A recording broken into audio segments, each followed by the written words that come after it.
आज मला ड्युटीला जाता जाता झोप येते. याचं कारण तुम्हाला पुढे कळणार. मी ट्रेनमध्ये बसल्यानंतर मला इथून दुसरी ट्रेन चेंज करायची होती, कारण मला चर्चगेटला जायचं होतं. मग मी इथे पोहोचल्यानंतर इथे भुयारातून जायचं होतं, तर इथे खूप छान मार्केट लागलेलं होतं. आज क्रिसमसमुळे मस्त सगळं चमचमत होतं आणि मला इथून पोलीस स्टेशनला जायचं होतं, तर या रस्ता तर एवढा डेंजर दिसत होता जसं भूत बंगल्याकडे जायचं आहे. मरीन ड्राईव्ह पोलीस स्टेशनला आज माझी ड्युटी लागली होती, आज क्रिसमसमुळे. मग नंतर इथं बंदोबस्त लागणं म्हणजे माझी तर वाट लागली. अख्खी रात्र गेली, दिवस पण गेला. ड्युटी अवघड असते, पण एकदम फ्रेश वाटतं इथे. रात्री झोप पण येत नाही, खूप छान व्ह्यू असतो.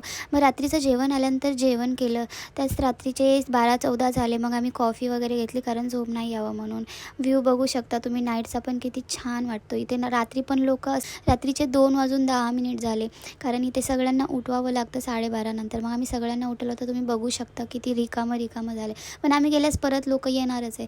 ड्युटी संपल्यानंतर मला जायचं होतं स्टेशनला, कारण सकाळी 3:30ला ड्युटी संपली. नंतर थेट मी माझ्या रूमचा रस्ता पकडला, कारण आता मला जास्त झोप येत होती, कारण सकाळी 4:30 वाजले. ते रात्रभर जागल्यामुळे माझी वाट लागली होती पूर्ण. तशीच माझी झोप सोबत घेऊन मी निघाली रूमकडे.